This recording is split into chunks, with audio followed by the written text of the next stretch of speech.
चलिए शुरुआत बड़ी खबर के साथ करेंगे। इस बुलेटिन की बड़ी जानकारी इस बीच आ रही है, वो सबसे पहले आपको बताने जा रहे हैं। तो चुनाव के लिए सभी पार्टियां एक्टिव मोड में आ गई हैं। ये इस वक्त की बड़ी खबर, चुनाव को लेकर बैठकों का जो दौर है वो यहां पर शुरू हो गया है। हरियाणा कांग्रेस की अहम बैठक जो है वो आज होनी है। ये बड़ी खबर आपको बता दें, प्रदेश कांग्रेस कार्यालय में ये बैठक होगी। तो बड़ी जानकारी, आज दोपहर करीब 11:30 बजे मीटिंग होगी। आदमपुर उपचुनाव को लेकर मंथन जो है वो यहां पर किया जाएगा। तो कांग्रेस पूरी तरीके से एक्टिव मोड में यहां पर आ गई है। आदमपुर उपचुनाव जो कि अब पूरी तरीके से राजनीतिक नाक की लड़ाई बन चुकी है।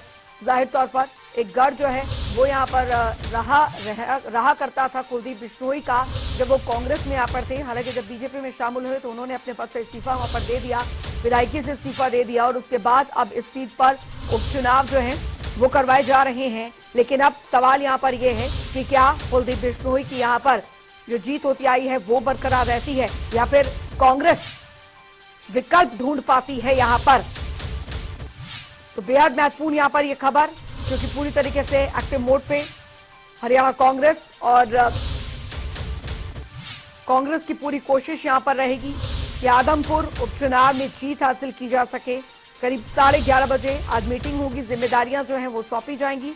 उपचुनाव को लेकर मंथन यहां पर किया जाएगा। क्या समीकरण बनते हैं, क्या समीकरण बिगड़ते हैं, उन पर विचार विमर्श किया जाएगा। चुनाव के लिए सभी पार्टियां एक्टिव मोड में आ गई है। वहीं कुलदीप बिश्नोई की तरफ से यह दावा किया जा रहा है कि आदमपुर की जनता उनके बेटे भव्य बिश्नोई को इस बार चुनाव में देखना चाहती है, उसे विजयी करना चाहती है। तो ये दावा कुलदीप बिश्नोई की तरफ से वहां पर किया जा रहा है, जो कि अब बीजेपी में शामिल हो चुके हैं।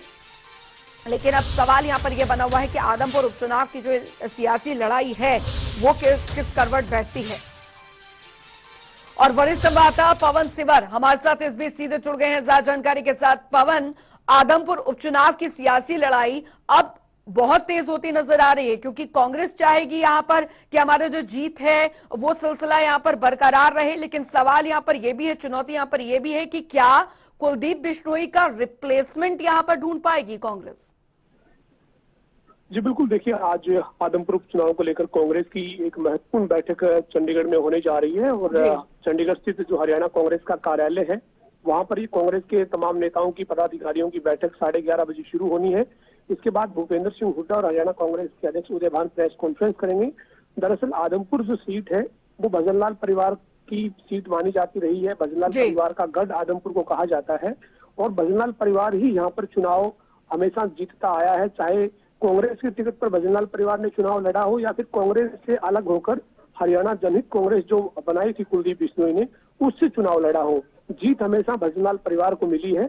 ऐसे में इस बार बीजेपी के उम्मीदवार के तौर पर जो है वो कुलदीप बिश्नोई को टिकट मिलती है या उनके बेटे को टिकट मिलती है, वो अपनी जो वो किस्मत आजमाएंगे। लेकिन कांग्रेस जरूर ये कोशिश करेगी कि कांग्रेस की सीट थी 2019 के नतीजों में, यहाँ से कांग्रेस से कुलदीप बिश्नोई जीत कर आए थे, तो कांग्रेस अपना गढ़ वापिस बचाने की कोशिश करेगी। कांग्रेस की साख का सवाल है, दूसरी तरफ सरकार की भी साख का सवाल है। ऐसे में चुनाव काफी दिलचस्प होगा, और आज कांग्रेस इसके ऊपर मंथन करेगी, और क्या रणनीति हो, किस रणनीति के साथ मैदान में जाया जाए, इसके ऊपर चर्चा की जाएगी। बिल्कुल पवन, हालांकि बीजेपी की तरफ से भी, क्योंकि कुलदीप बिश्नोई का भी हाल फिलहाल बयान जनता टीवी से एक्सक्लूसिव बातचीत में भी उन्होंने इस बात का जिक्र किया कि आदमपुर की जनता भव्य बिश्नोई को चाहती है। दूसरी तरफ अभी आदमपुर उपचुनाव से पहले कई ज्वाइनिंग्स जो है हरियाणा कांग्रेस में हुई हैं, जो कि सीधे तौर पर आदमपुर से रिलेटेड यहां पर मानी जा रही है। लेकिन अब सवाल यहां पर, और दूसरी तीसरी चीज ये, क्योंकि त्रिकोणीय मुकाबला आम आदमी पार्टी की एंट्री यहां पर, उसे किस तरीके से अभी देखिए?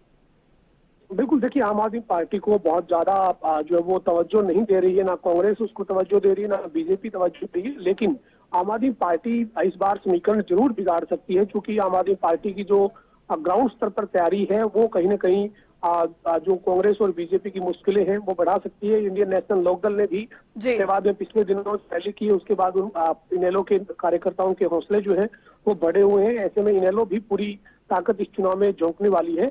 लेकिन कांग्रेस और बीजेपी जो है वो एक दूसरे के ऊपर तमाम आरोप प्रत्यारोप तो कर ही रही है, और साथ ही साथ जो जोड़ तोड़ है वो भी लगातार जारी है। कई नेता जो है वो कांग्रेस पार्टी ने ज्वाइन करवाए हैं, जबकि बीजेपी इसलिए ज्यादा संतुष्ट है क्योंकि कांग्रेस के विधायक को इस्तीफा दिलवाकर, यानी कुलदीप बिश्नोई को भारतीय जनता पार्टी ज्वाइन करवाई है।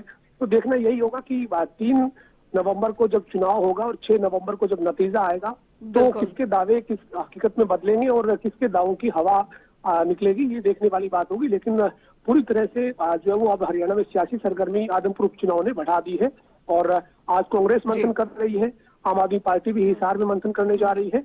आज ही हिसार में आम आदमी पार्टी भी मंथन करेगी और बीजेपी ने अपनी रणनीति जो है वो कल वीरवार को बनाई है। इंडियन नेशनल लोकदल इससे पहले ही हिसार में अपनी रणनीति बना चुकी है। तो अब सियासी सरगर्मियां आदमपुर उपचुनाव ने हरियाणा में बढ़ा दी। बिल्कुल बने रहिए पवन, आप हमारे साथ ये महत्वपूर्ण जानकारी हमारे संवाददाता में दे रहे हैं। तो